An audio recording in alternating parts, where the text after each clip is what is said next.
you're smart and work hard, but just aren't where or who you want to be. Welcome to your podcast, Real Confidence. I'm your host, Alyssa DeVere, and I'll be sharing a bit of brain science, some surprising social secrets, and a touch of tough love. Why? Because I believe confidence is everyone's fundamental right and choice. So let's get to it.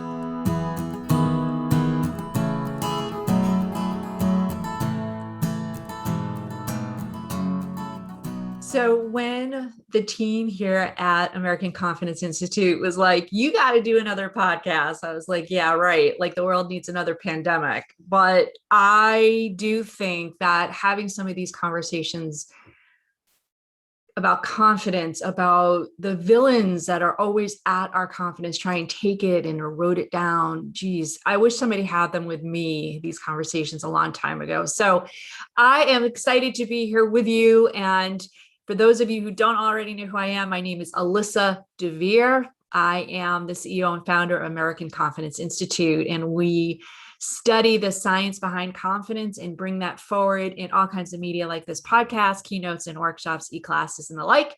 Hope you'll check it out. But in the meantime, let's get into this amazingly cool topic we're going to talk about today. And I picked it as the first of the new podcast series for a very good reason.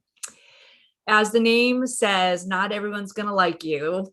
It's one of those things that I have conversations about more than not, because it's the core. It is the reason. It is the absolute kryptonite behind our confidence crises, no matter how old we are, no matter gender, ethnicity. It is really at the heart of just about every conversation we have around confidence. So let's talk about it. Let's dish about it.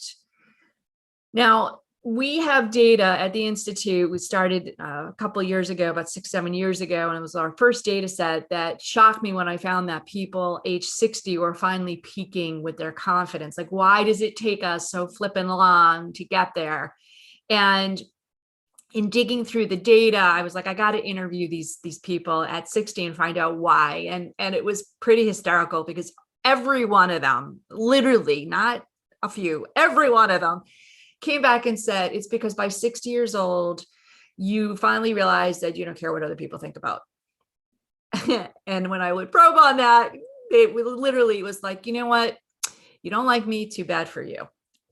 So a magical moment at that point where it was like, you know what, this really is an issue for people throughout their lives, that they're so worried about what other people think about them, that it changes the way that we believe about ourselves, our behaviors, and everything that we do and become.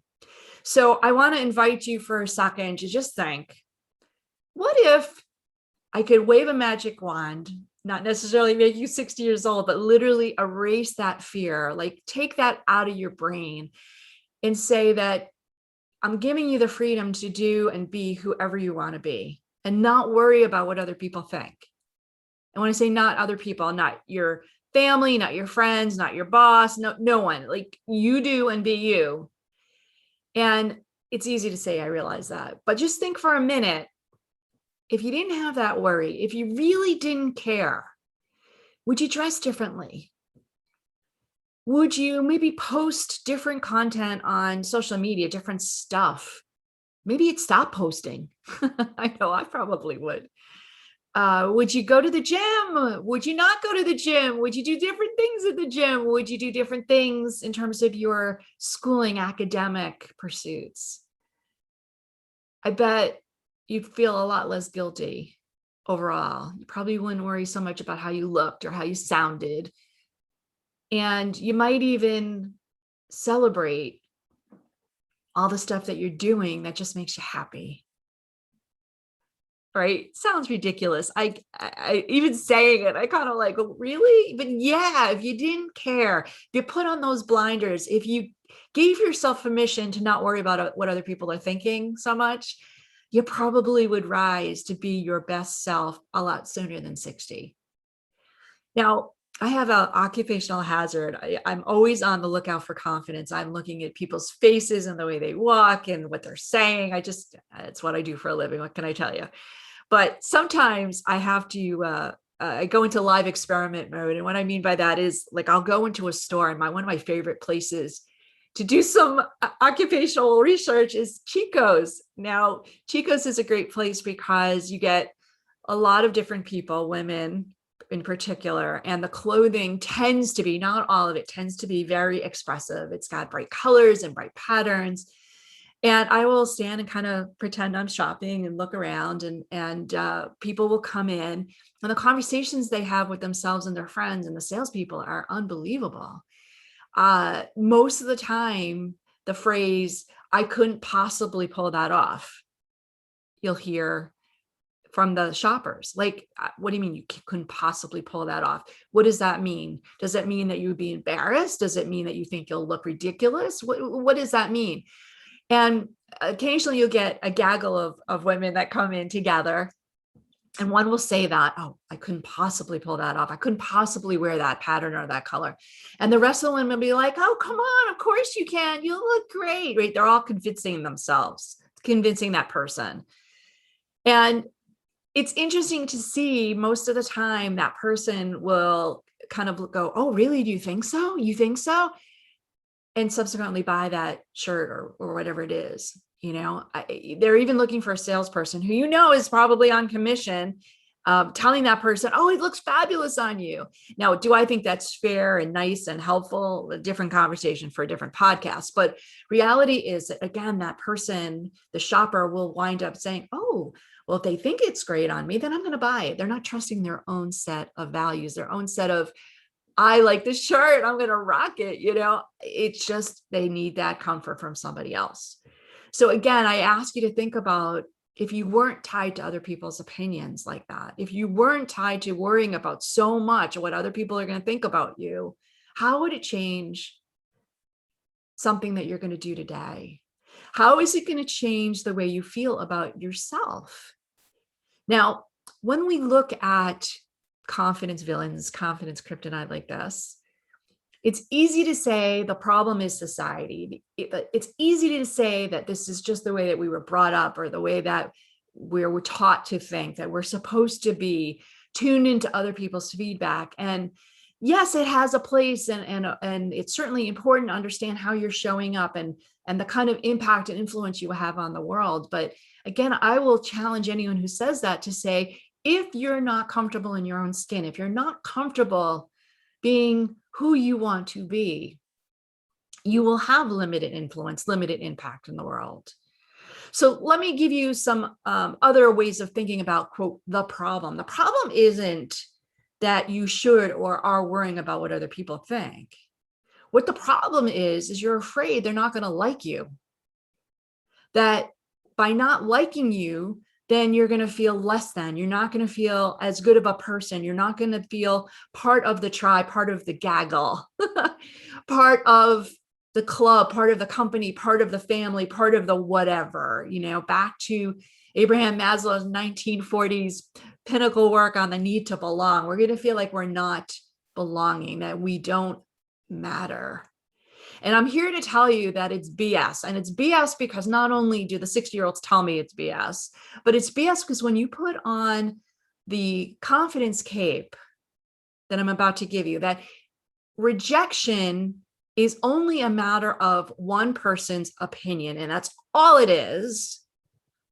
And the good news is there's an awful lot of people in the world that probably feel otherwise, that will love you, that will embrace you. So when, for example, you suffer from that moment where he or she doesn't like me, and I get those, crying out loud. There's a woman that I work with on a committee in town. It's for the school. And for some reason, her behavior changed in the last couple of months to really kind of give me the signal that she doesn't like me.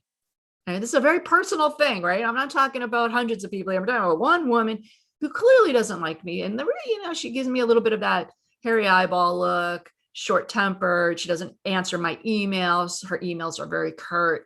Now, it could be that she's just mad, angry, upset, dealing with a bunch of stuff, COVID, could be 1,000 other reasons. But of course, immediately, like, she doesn't like me. Now, is there something that I did? Can I say to her, "Hey, I'm sorry if there's something that I did, I'd like to really understand. Can I get feedback?" Can I try and be extra nice to her? I can make that decision. I can ask her if there's something I can do to help her. Maybe she's dealing with stuff that I'm just unaware of. But I can also take a different approach, right? Now, the same approach I'm going to give you can apply to a group of people. And let me give you one other example. I do a lot of presentations, a lot of keynotes, and I'm anal about getting feedback. I always give a feedback form. I want to hear what people think. I want to know what parts they like, what they didn't like. I want to improve. I want to stay connected to people. So all good reasons to get feedback. My husband teases me of this all the time. I can speak to 6 people, 60 people, 6,000 people, and inevitably there's going to be a handful, 2 or 3, maybe more for all I know, that don't like me, that didn't like it, that were uninspired, that felt like they had to give me feedback that said they didn't like me. Now, in the first couple of years I was doing this, literally would kick the shit out of me for a couple of days. I'd feel terrible. I'd feel horrible. I feel like I failed. There could have been 599 or 500,099 positives, but that one that said they didn't like it would ruin my week. I swear to you. And I won't lie to you ever, let alone now, to say that when I get a negative review, it does kind of rock me in the beginning. And then I have to remind myself, again, like this other friend, maybe they're going through a bunch of stuff. Maybe they're just rolling it forward. Maybe they're just not my people, or I'm not their people. Now, my brother-in-law, who's pretty funny as a human being, and came back to me a couple of years ago when we were talking about this very issue. And he's a sales guy, and for better or for worse, totally prototypical sales guy. So again, not everybody's going to like him. And he said to me, sales is a matter of numbers. I knew that. He said, so if you think about it, let's just say 1 out of 10 people is going to like you, is going to like what you're selling, is going to like you personally, but 1 out of 10, right? That's pretty good odds, 10% actually. He said, so if you're going to meet 9 people in the path that don't like you, you got to thank them because you're getting closer to the one that's going to like you. And I thought he was out of his mind, but I have to tell you, it was brilliant. It was brilliant. It's a way of recognizing that there is population around you in any sense, family, friends, work, everything. And there is going to be a certain amount of people that are not going to like you. Hopefully it's not 90%. But when you recognize that they're not your people and you put them aside and you say, okay, they're just not my people, or I'm not their people, you go and you spend your energy, your time, your emotional resources finding the people that like you, to find the people that you like. Life is a lot more pleasant, and you get to be with them. You get to talk to them. You get to sell to them in Matt's case. So moral of the story is, yeah, not everyone's going to like you. A few people certainly do. And you can remind yourself of that. I had an interaction yesterday. I was on the phone with Amtrak. I was really struggling to find information on the website. I waited for 40 minutes to get to a person. When she finally answered, I said, boy, it's so good to talk to a human. That music was really getting to me, and I really appreciate your help. And it was almost as if I said to her, I love you, right? Because she all of a sudden was like so relieved that it wasn't me whining or yelling or getting upset with her, which most people do. But as we started to talk, and as she expressed to me how busy it's been and how hard it's been on her end, and we had a meeting of the minds, not only at the end of the call did she ask me for my personal information so we could get together. Literally, it was pretty funny. I loved it. She said to me, I really appreciate you. She said that. She said it twice. I really appreciate you. And taking that phrase and planting it, not just in my brain, but putting it on writing in a place where I can remind myself when I have a person, like the person on the committee, or I get that bad feedback form. And I remind myself that Conchetta really appreciated me. Total stranger on the phone asking about Amtrak, right? But there is my people. She's one of my people and I'm one of hers. So remind yourself, if there's 1 or 2 people that give you a hard time or seem that they don't like you, maybe it's because they have a bad day, a bad life for all you know. But okay, they're one of the 9. Move them along, right? Now, before I close out today's podcast, I want to give you, as always, some really specific thoughts, of course, but tips. And, ignoring feedback like that, I'm not saying you should just push them aside and not take note. When you come in contact with somebody who may be giving you that vibe, the hairy eyeball of, I don't like you, or maybe it is even the feedback form or the rejection. I'm a hound when I get rejected for speaking up, for example. I will go and hound them for feedback, but use it as a learning. Figure out why that person is not interested. Don't try and necessarily sell them why they should be interested. Just find out why. Use it as information. You don't have to like it. You don't have to accept it, but look at it as data. So get feedback.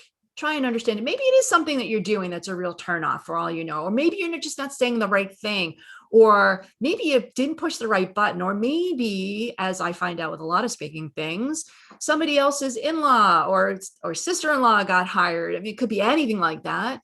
Maybe it's your pricing. Maybe it's just the way that you were so aggressive to somebody, or maybe it wasn't, you are not aggressive enough. So getting feedback really helps. And I do always encourage that. Like I said, be a feedback whore like I am. Always go after it, right? Then make the decision, make the choice on if that person or if that situation is really worth changing your behavior.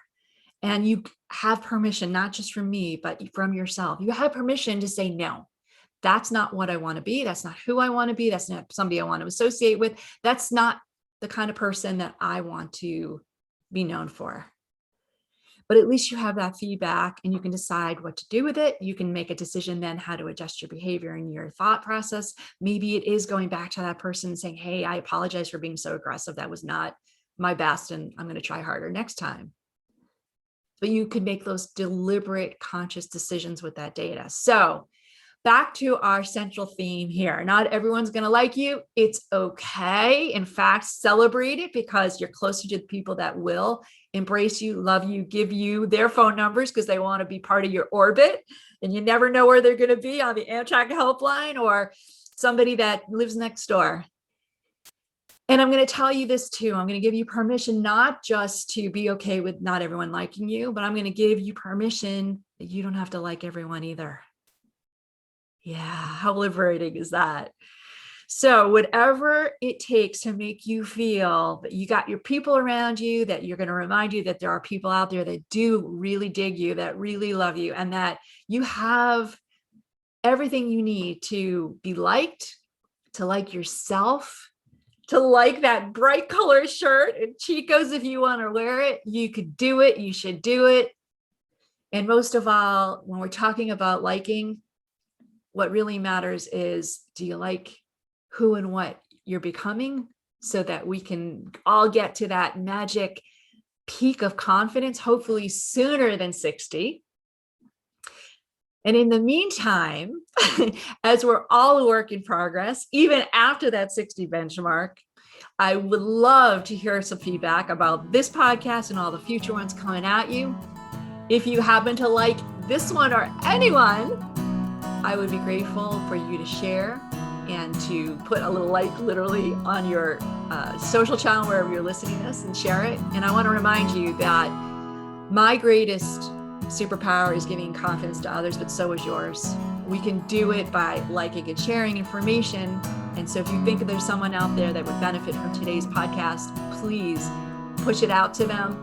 And I'd love to hear back from you. So for today, for now, please carry forward that superpower. Have a great day. Be your confident best. And thank you for bringing more confidence to the world. This is Alyssa DeVere. See you next time.